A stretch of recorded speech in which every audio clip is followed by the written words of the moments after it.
Captain Jake Sullivan stood on the bridge of the UE's Defiance, staring at the view screen.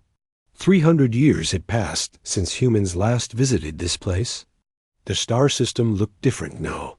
Where human colonies once thrived, alien structures now filled the space around the planets. "Lisa, what do you see on the sensors?" Jake asked his chief engineer.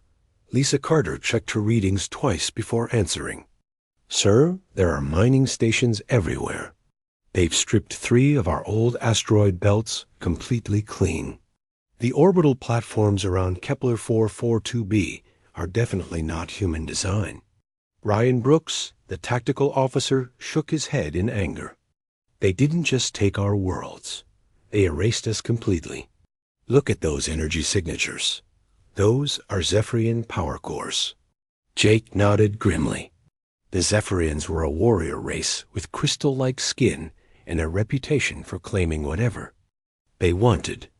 Apparently, they had decided that human space belonged to them now. "Amy, are you picking up any communications?" Jake asked the communications officer. Amy Foster adjusted her headset and listened carefully. "Yes, sir. Multiple channels. The Zephyrians are calling this system Isis Prime 7.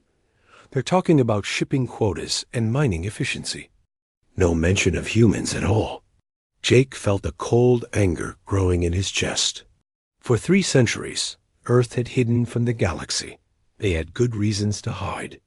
The ancient artifact they found had shown them the truth.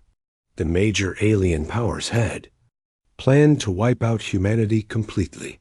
They saw humans as a threat that grew too fast and asked too many questions. So humanity had vanished. They used technology from the artifact to build ships that no alien sensor could detect. They developed new weapons, new armor, new engines. Most importantly, they learned to watch and wait. "Take us closer to the main station," Jake ordered. "But keep us cloaked. I want to see what they've done to our colony."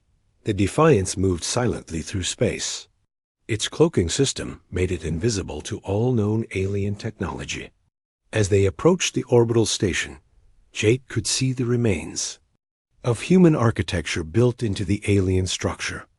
The Zephyrians had literally built their station on top of the human colony, using human materials and human designs as foundations. "Sir, I'm detecting life signs on the station," Lisa reported. "About 50,000 Zephyrians, plus some other species. Korath, Mindoran, and a few others I don't recognize." "Any humans?" Jake asked, though he already knew the answer. "No, sir. No human life signs at all." Jake turned to Ryan. "How long would it take to destroy that station?" Ryan checked his weapons systems.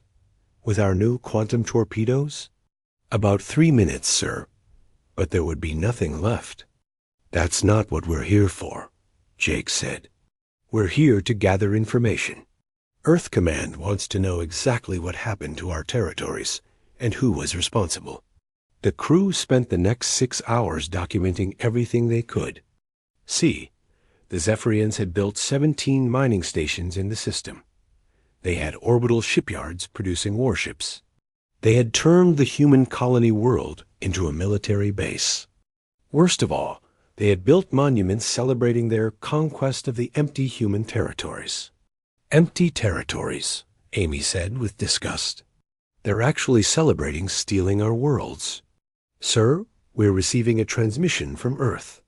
"Command," Amy reported. Jake took the message in his private quarters. Admiral Thompson's face appeared on the screen, looking serious. "Jake, what's your status?" "Sir, it's worse than we thought. They haven't just taken our worlds. They've wiped out every trace that we ever existed here. The Zephyrians are treating our former colonies like they discovered them empty." Admiral Thompson's expression grew dark. "What about the other systems on your list?" "We're heading to check them next, but if this system is any indication, we're going to find the same thing everywhere." "Understood. Continue your mission, but Jake, be careful. If even one alien ship detects you, our entire plan falls apart." "Yes." "Sir, How are preparations going on Earth? The shipyards are working around the clock. We'll have 50 new ships ready within the month. Dr. Hayes has finished analyzing the artifact data. We now know exactly which species were involved in the original plot against us. Jake nodded. What are your orders, sir? Complete your reconnaissance. Document everything. When you return, we'll decide how to respond. But Jake, I want you to know that the Global Defense Council has already made one decision. We're not hiding anymore. After the transmission ended, Jake returned to the bridge. His crew was still documenting the alien occupation of human space. Each new discovery made him angrier. The aliens hadn't just stolen human territory. They had worked to erase the fact that humans had ever existed. Sir, incoming transmission from the Zephyrian station, Amy reported. Jake's blood ran cold. Are they detecting us? No, sir. It's a general broadcast. They're announcing some kind of celebration. Jake listened to the translation. Admiral Vyses was celebrating the 300th anniversary of the Great Expansion into the former human territories. The Zephyrians were actually throwing a party to celebrate stealing human worlds. That's it, Jake muttered. Take us to the next system on our list. I want to see how widespread this is. Over the next 2 weeks, the Defiance visited 12 more systems. Every single one told the same story. Human colonies had been taken over, human structures had been built upon or destroyed, and human history had been erased. The Korath Collective had taken 6 systems. The Zephyrian Empire had claimed 8. Various smaller species had divided up the rest, but the most disturbing discovery came in the Proxima system. The Zephyrians had built a museum there called the Gallery of Extinct Species. It featured exhibits about dozens of species that had vanished from the galaxy. The centerpiece was a section devoted to humans, describing them as a primitive species that mysteriously disappeared before achieving true spaceflight. They're not just thieves, Lisa said quietly. They're rewriting history. Jake made his decision. Amy, send a message to Earth Command. Tell them we're coming home. Tell them we have everything we need to know. What's the message, sir? Jake stared at the view screen, where the Zephyrian Museum orbited what had once been humanity's first interstellar colony. Tell them the reconnaissance phase is complete. Tell them it's time for phase 2. As the Defiance turned toward Earth, Jake knew that the galaxy was about to discover that humanity's disappearance had been greatly exaggerated. The aliens had spent 3 centuries celebrating their theft of human space. Now they were going to learn what humans had been doing with those 3 centuries. The quiet return was over. Soon, the galaxy would know that humanity was back, and they were not happy about what they had found. Dr. Patricia Hayes stood before the Global Defense Council in the secure chamber beneath Geneva. The room was filled with Earth's most powerful leaders, all waiting to hear what humanity's top scientist had discovered in the ancient artifact. That had changed everything. 300 years ago, we found something that saved our species, Patricia began. The artifact we discovered on Titan wasn't just alien technology. It was a warning. President Helen Roberts leaned forward. Tell us what you found, Doctor. Patricia activated the holographic display. Images of alien text and star maps filled the air above the conference table. The artifact belonged to a species called the Precursors. They vanished from the galaxy 50,000 years ago, but before they disappeared, they left records of what they had learned. The images changed to show different alien species. The Precursors discovered that the galaxy has a pattern. Whenever a species grows too quickly, becomes too curious, or shows too much potential, the established powers work together to eliminate them. They called it the Great Filter. Dr. Kevin Miller, the head of xenarchaeology, added his findings. We've identified at least 37 species that were eliminated this way over the past 10,000 years. The Korath Collective, the Zephyrian Empire, and 12 other major powers have been working together to maintain their control of the galaxy. And humanity was their next target, Patricia continued. The artifact contained intercepted communications from 325 years ago. The alien powers had already decided that humans were growing too fast and learning too much. They were planning to eliminate us completely. General Chris Thompson, head of Earth's military forces, spoke up. That's why we went into hiding. But what else did the artifact contain? Dr. Susan Parker, who had spent decades studying the precursor technology, stood up. The artifact didn't just warn us about the threat. It gave us the tools to survive. The precursors had developed technology far beyond anything the current galactic powers possess. They left blueprints, scientific principles, and manufacturing techniques. Patricia nodded. For 3 centuries, we've been using precursor knowledge to advance our own technology. We've developed quantum tunneling drives that can move our ships faster than anything in the galaxy. We've created adaptive armor that can resist any known weapon.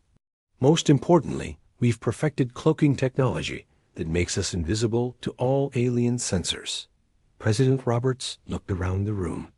And now, Captain Sullivan has shown us what the aliens did while we were hiding. They didn't just take our territory, General Thompson said grimly. They tried to erase us from history. They're celebrating the theft of our worlds and teaching their children that humans were a primitive species that died out naturally. Dr. Hayes brought up new images showing Earth's military preparations. We've built a fleet of ships using precursor technology. Each one is more powerful than anything the aliens have. We've also developed new weapons, new defenses, and new strategies. The President turned to General Thompson. What's our current military strength? We have 50 ships completed, with 20 more under construction. Each ship carries weapons that can destroy entire alien fleets. Our smallest ship, the Phantom class, can take on a dozen Zephyrian cruisers and win. Dr. Miller added, we've also been monitoring alien communications for 3 centuries. We know their military capabilities, their political weaknesses, and their strategic plans. They have no idea we've been watching them. What about allies? President Roberts asked. Are there any species that might support us? Dr. Parker consulted her notes. The precursor records show that several species have been oppressed by the major powers. The Skenth insectoids, the Delphian water dwellers, and the Mindorn pacifists have all suffered under Zephyrian and Korath rule. They might be willing to help us if we can protect them. General Thompson activated a star map showing the galaxy. Our plan is simple. We reveal ourselves gradually, starting with military. Strikes against the forces occupying our former territories.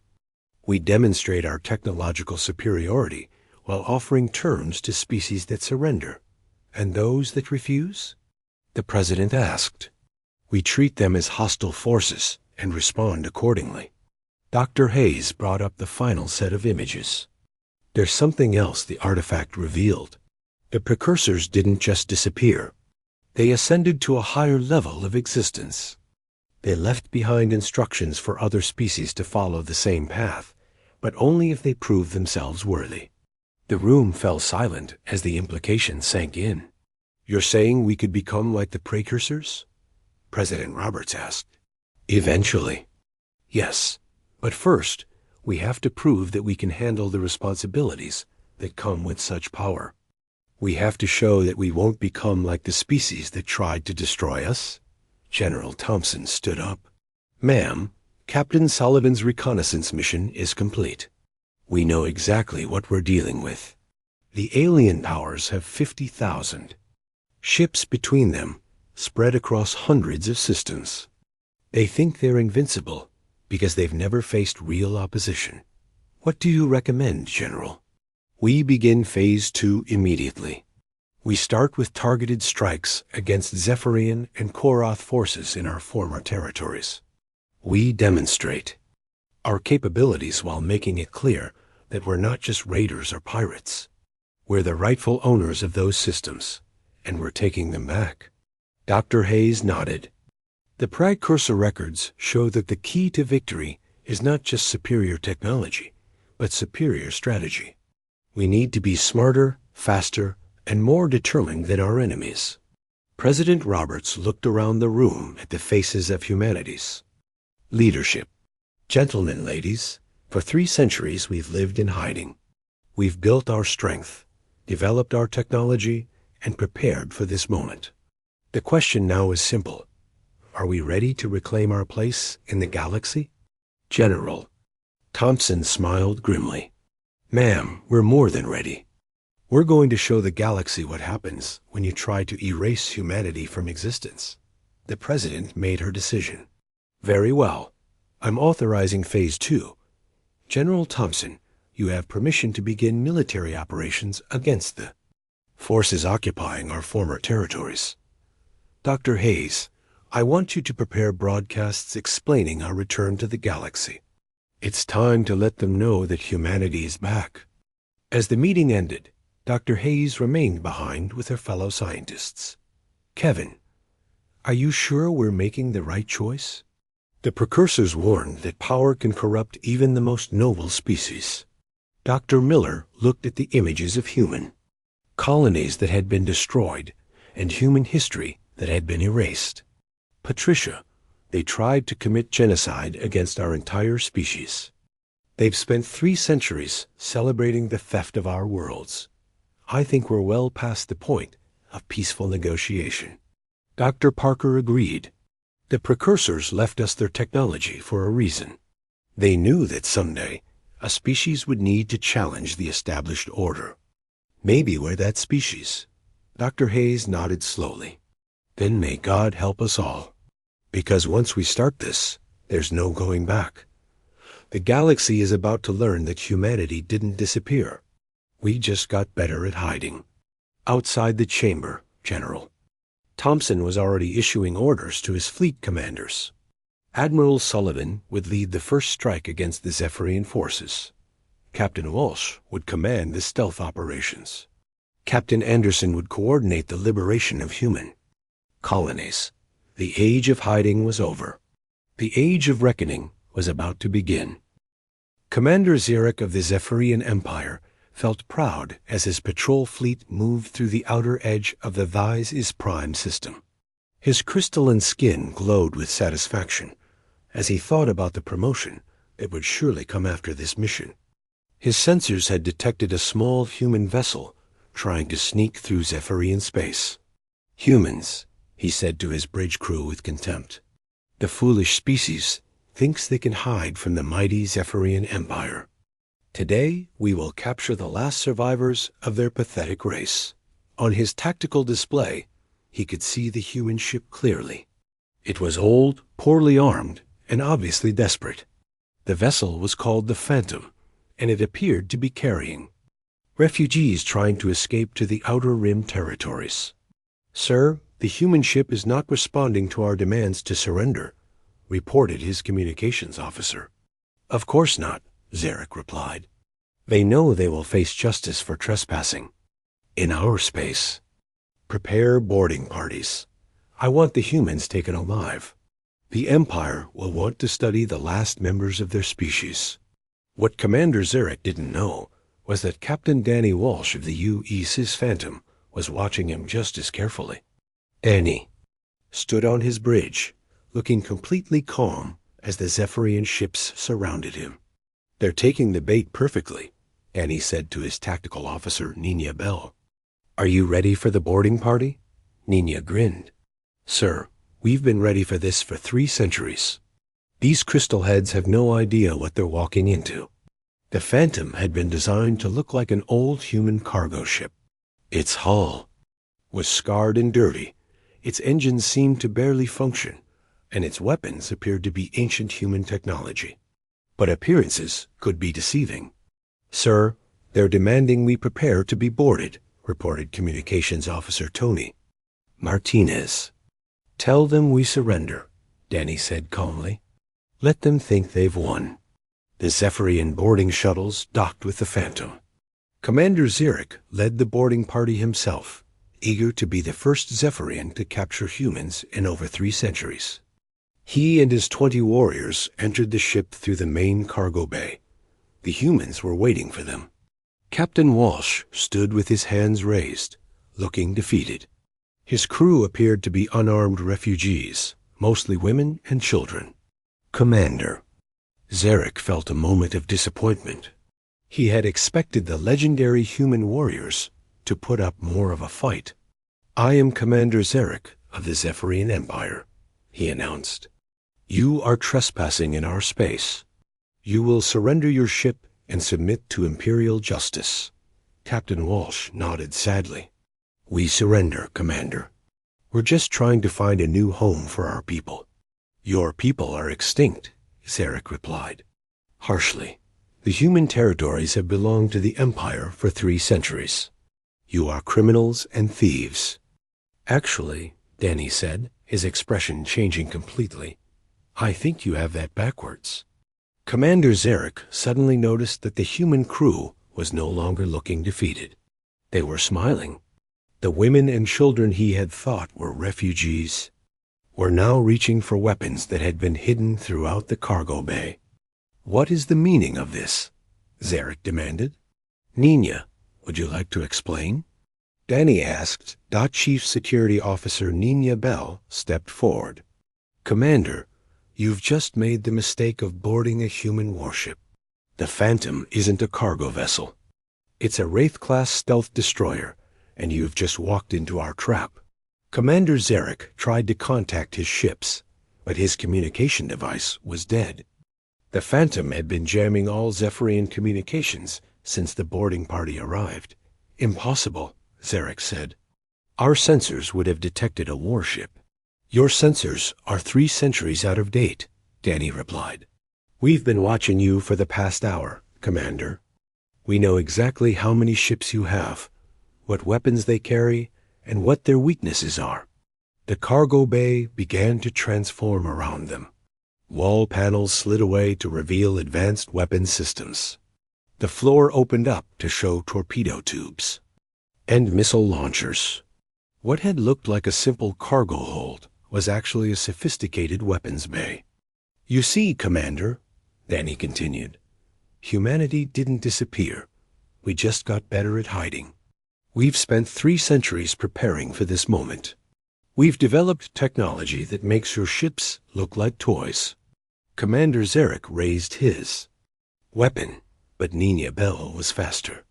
The human security chief moved within human speed, disarming him before he could fire. The other Zephyrian warriors found themselves facing humans who seemed to anticipate their every move. "How is this possible?" Xeric gasped. 300 years of preparation," Danny said simply. "We've studied your species, learned your tactics, and developed countermeasures for all your weapons. We know everything about you, Commander." "You?" "Know nothing about us." Outside the ship, the Zephyrian fleet was beginning to realize that something was wrong. They had lost contact with their boarding party, and their sensors were detecting strange energy readings from the human ship. That's when Admiral Chris Thompson's battle group arrived. The space around the Phantom suddenly filled with human warships. 12 massive vessels decloaked simultaneously, their weapons already locked onto the Zephyrian fleet.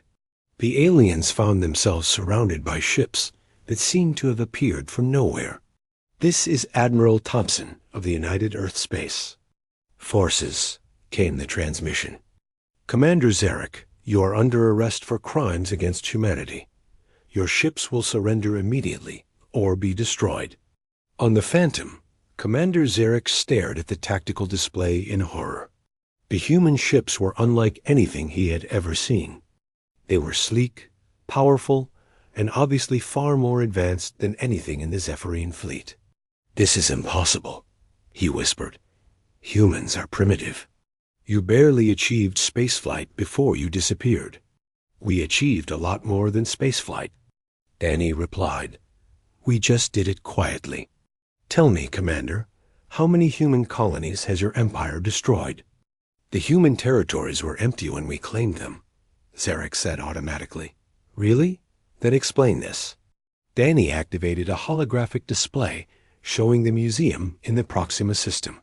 Your empire built a museum celebrating the extinction of humanity. You've spent 3 centuries erasing our history and stealing our worlds. Commander Zarek's crystalline skin began to dim as he realized the implications. You've been watching us. For 3 centuries, Danny confirmed. We've documented every crime, every theft, every attempt to erase us from history. We have records of the original conspiracy to eliminate humanity. We know which species were involved and which ones were innocent. Outside, the Zephyrian fleet was trying to decide whether to fight or surrender. Their commander, Admiral Vyses, was receiving reports that made no sense. The human ships were showing power readings that seemed impossible. Admiral, his tactical officer reported, our weapons won't lock onto the human ships. Their shields are adapting to our targeting systems. Then fire everything, Admiral Vyses ordered. Show these humans the power of the Zephyrian Empire. The Zephyrian fleet opened fire with everything they had. Plasma beams, quantum torpedoes, and fusion missiles streaked toward the human ships. The aliens expected to see the human vessels destroyed in the first salvo. Instead, the human ships absorbed the attacks without even slowing down.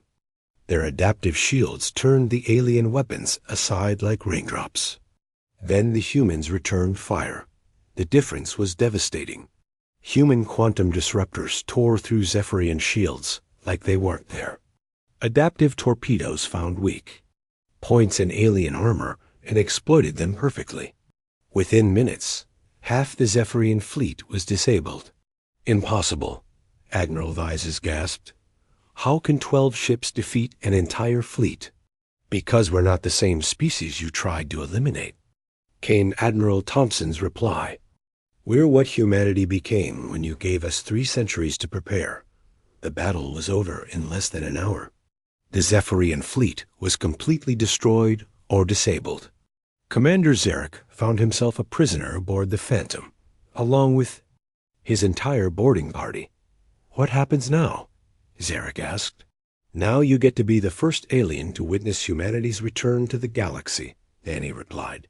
Your empire has been celebrating the theft of our worlds for 3 centuries. It's time to return what you stole. As news of the battle spread across the galaxy, alien leaders began to realize that something had changed. The species they thought was extinct had returned, and they were more powerful than anyone had imagined. The age of human hiding was over. The age of human dominance was about to begin. The Galactic Council Chamber had never seen such chaos. Representatives from 47 different species filled the massive hall, all talking at once. The news of humanity's return had spread across the galaxy in just 3 days, and panic was setting in. Emperor Vyses Prime of the Zephyrian Empire stood at the center of the room, his crystalline form glowing with anger. This is impossible. Humans are extinct. Our own records show they disappeared 3 centuries ago. Your records are wrong, replied Ambassador Keth 7 of the Mindoran Federation. The peaceful species had already begun preparing reparations for humanity. We should have known better than to trust the major powers when they claimed human space was empty. Warmind Brex Alpha of the Korath Collective spoke through its drone body. The human fleet destroyed an entire Zephyrian patrol group. Our intelligence suggests they possess technology beyond anything we have encountered. The chamber erupted in arguments. Some species wanted to fight, others wanted to negotiate, and a few were already preparing to flee to the Outer Rim territories. On Earth, President Helen Roberts was preparing for the most important speech in human history. She stood in the Global Communications Center, knowing that her words would be broadcast to every inhabited world in the galaxy. My fellow humans and citizens of the galaxy, she began, I am President Helen Roberts of Earth. For 3 centuries, The galaxy has believed that humanity was extinct. Today, I'm here to tell you that reports of our death were greatly exaggerated. The transmission was being received on millions of worlds. Alien leaders watched in shock as the human president continued speaking. 300 years ago, the major powers of this galaxy conspired to eliminate humanity. They saw us as a threat to their control, a species that grew too fast and asked too many questions. They planned to wipe us out completely. Emperor Thys is Prime tried to interrupt the transmission, but human technology was far too advanced for alien jamming systems. We discovered their plot through an ancient artifact left by a vanished species called the Precursors. Instead of waiting to be destroyed, we chose to disappear. We used the time to grow stronger, to develop new technologies, and to prepare for our return. President Roberts activated a holographic display showing the extent of human space before the Great Silence. These systems belonged to humanity. While we were in hiding, you divided our territories among yourselves. You built your colonies. On our worlds, you stripped our resources, and you tried to erase us from history. The alien leaders in the council chamber were beginning to understand the magnitude of their problem. Humanity wasn't just back. They were angry, and they were powerful.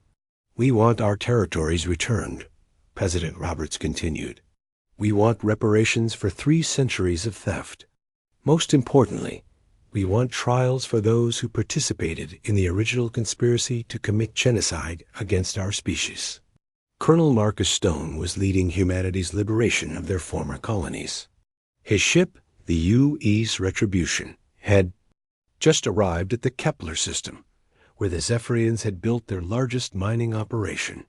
Sir, we're detecting 17 mining stations and a defensive fleet of 30 ships, reported his tactical officer. Send them our terms, Marcus ordered.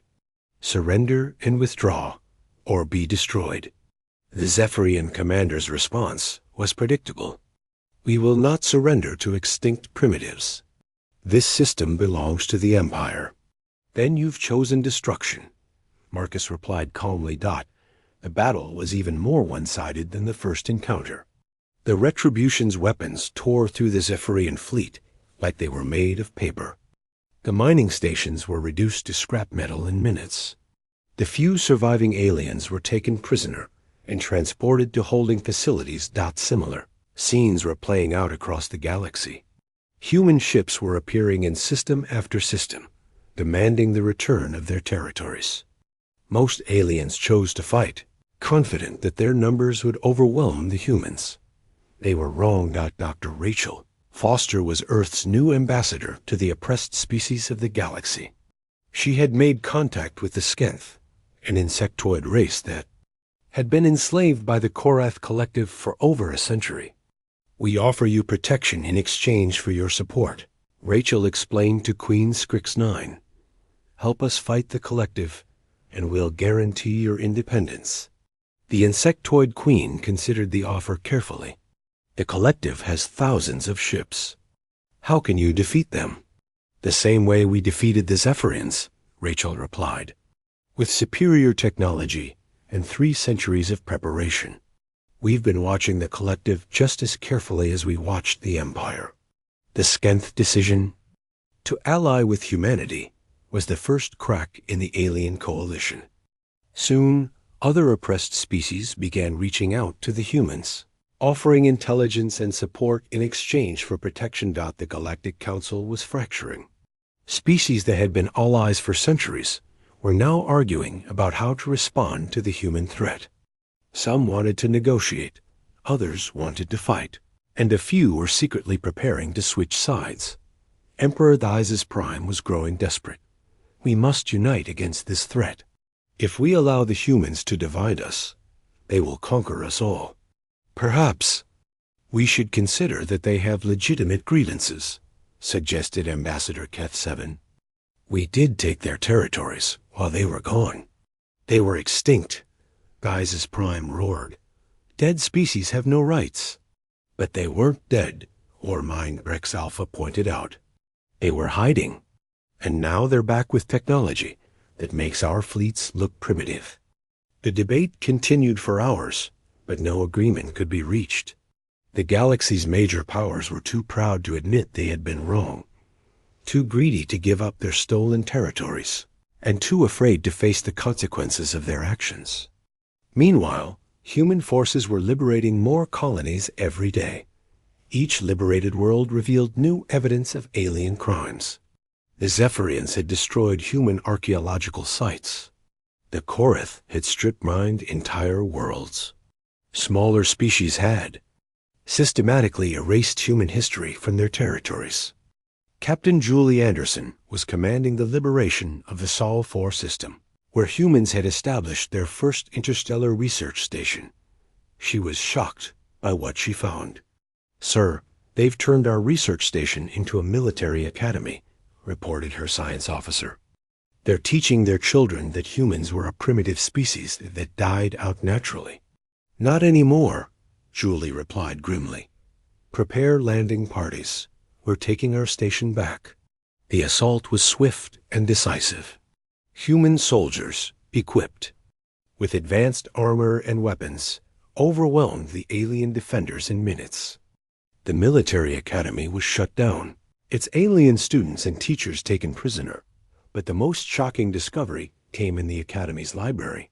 The aliens had preserved human books, human art, and human scientific data, but they had rewritten the descriptions. Human achievements were attributed to alien species. Human discoveries were claimed by alien scientists. Human art was described as primitive alien artifacts. "They didn't just steal our territories," Julie said in disgust.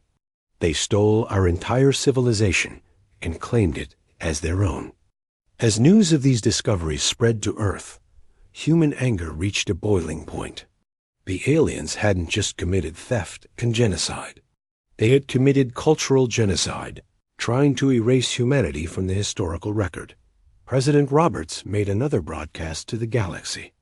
"Citizens of the galaxy, we have discovered the true extent of alien crimes against humanity. They didn't just steal our worlds. They stole our history, our culture, and our achievements. They tried to erase us completely from existence." The transmission showed evidence from dozens of liberated worlds. Human cities that had been built over, human monuments that had been destroyed, human scientific achievements that had been attributed to alien species. "This is no longer just about territory," President Roberts continued. "This is about justice. The species that committed these crimes will be held accountable. Those who surrender and make reparations will be treated fairly. Those who continue to resist will face the full might of humanity's return." The galaxy was beginning to understand that humanity's return wasn't just a military threat. It was a reckoning. 3 centuries of lies, theft, and attempted genocide were coming due, and the bill was going to be paid in full. Emperor Thais' Prime made one last desperate attempt to unite the galaxy against humanity. We must put aside our differences and fight together. If we don't stop them now, they will conquer us all. But his words fell on deaf ears. Too many species had already decided that fighting humanity was hopeless. Too many others were beginning to realize that the humans had been right all along. The age of alien dominance was ending. The age of human justice was about to begin. The Centauri Nexus had been the center of galactic power for over 1,000 years. The massive space station served as headquarters for the Galactic Council, where the major species made decisions that affected trillions of lives. Today, it would become the site of the final battle for control of the galaxy. Admiral Chris Thompson stood on the bridge of the UE Sovereign, watching as the largest fleet in galactic history assembled around the station. 3,000 ships from 47 different species had gathered to make their last stand against humanity. "Sir, we're detecting massive energy buildups throughout the enemy fleet," reported his tactical officer. "They're preparing to fire everything they have at us." "Let them," Thompson replied calmly. It's time to show the galaxy what 3 centuries of preparation can accomplish. The human fleet was tiny compared to the alien armada. Only 50 ships faced the combined might of the galaxy's major powers. But those 50 ships represented the most advanced technology ever developed by any species. Emperor Daises Prime commanded the alien fleet from his flagship, the Eternal Glory. His crystalline form glowed with confidence as he surveyed his massive force. "At last, we will end this human threat once and for all," he declared to his bridge crew. "Today, we will show the galaxy that the established order cannot be challenged." Warmind Brex Alpha of the Korath Collective had deployed over 800 ships. The hive mind species was convinced that their superior numbers would overwhelm the humans through sheer force. Human technology may be advanced, the Warmind communicated to its drones, but they cannot defeat the combined will of the collective. Numbers will prevail.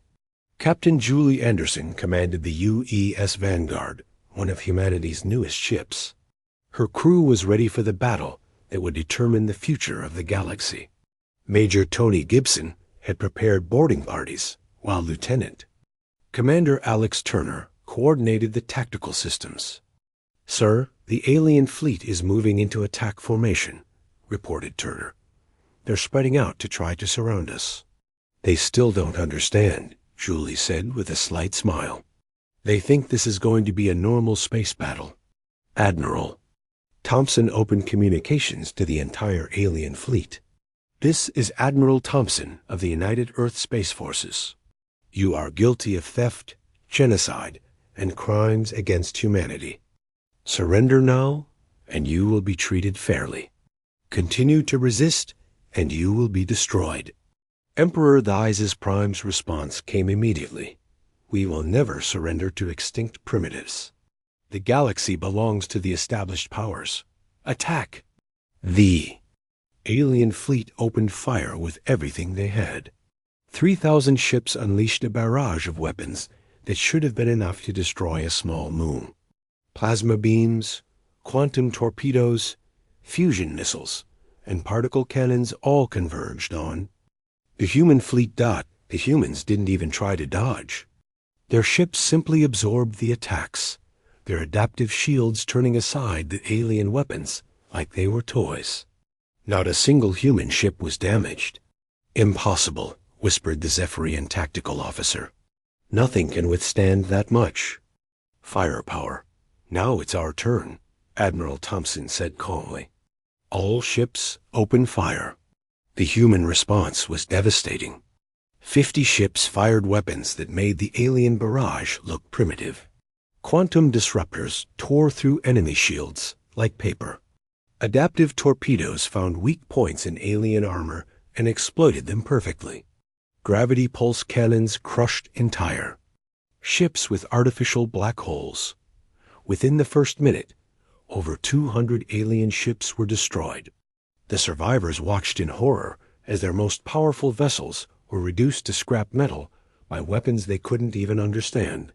"All ships fall back," ordered Warmind Brex Alpha. "We cannot fight this technology." But it was too late to retreat. The human ships moved with impossible speed, their quantum tunneling drives allowing them to appear anywhere on the battlefield instantly. The aliens found themselves surrounded and outgunned at every turn. Captain Julie Anderson led the boarding assault on the Centauri Nexus itself. Her ship docked with the station while the battle raged around them. Major Gibson's troops poured into the station, overwhelming the alien defenders with superior equipment and training. "Secure the council chamber," Julie ordered.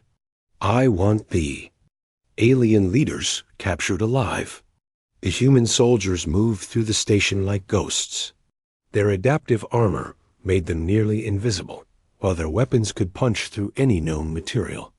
The alien security forces, despite outnumbering the humans 10 to 1, were completely outmatched. Within 2 hours, the battle was over. The largest fleet in galactic history had been destroyed by 50 human ships. The survivors found themselves prisoners aboard vessels that seemed to be made of pure technology.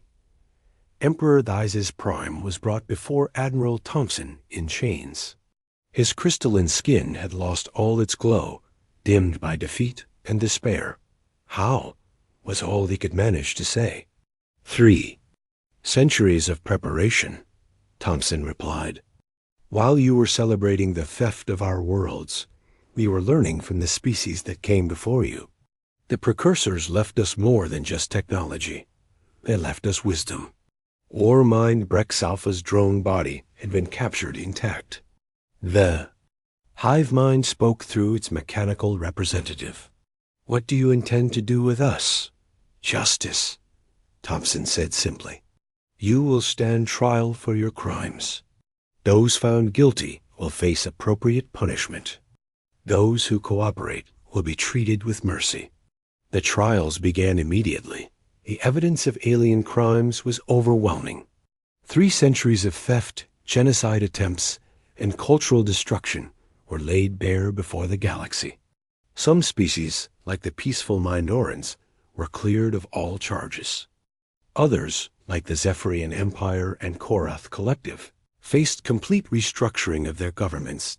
President Helen Roberts arrived at the station aboard the new flagship, UES Terra Nova. She addressed the galaxy from the same chamber, where the alien powers had plotted humanity's destruction centuries earlier. "Citizens of the galaxy," she began, "today marks the beginning of a new era. The old order, based on oppression and theft, is finished. In its place, we establish the New Galactic Compact." The terms were simple, but revolutionary. All species would be equal under the law. No species could claim territory that belonged to another. Technological and cultural exchange would be encouraged, but forced assimilation was forbidden. Most importantly, any attempt at genocide would be met with immediate and overwhelming force. "Humanity does not seek to rule over you," President Roberts continued. "We seek to protect the galaxy from the kind of evil that once threatened us. We will be the guardians of galactic peace, ensuring that no species ever again faces extinction at the hands of its neighbors." Some alien leaders protested, claiming that humans were just replacing one tyranny with another. But their protests fell on deaf ears. The oppressed species of the galaxy had seen what human protection meant. The Skenth were free for the first time in a century. The Delphians could swim in their own oceans without fear. Dozens of smaller species found themselves protected by human shields. Captain Jake Sullivan, now promoted to admiral, stood in the renamed station's command center. The Centauri Nexus had become New Geneva, the capital of humanity's new galactic government. He watched as human ships departed for the Outer Rim, where long-range sensors had detected signs of other civilizations. "Sir, we're receiving a message." From Earth Command, reported his communications officer. Admiral Sullivan read the message and smiled. It was from President Roberts herself. "Phase 2 complete. Phase 3 authorized. Begin expansion into uncharted space." The galaxy had learned that humanity's return wasn't just about reclaiming stolen territory. It was about expanding human influence throughout the cosmos. The species that had once tried to eliminate humanity now found themselves citizens of a human-dominated galaxy. But for the humans, this was just the beginning. The precursor technology had shown them that the galaxy was vast, with thousands of unexplored systems and dozens of unknown civilizations. Some might be peaceful, others might be hostile. All would eventually encounter humanity.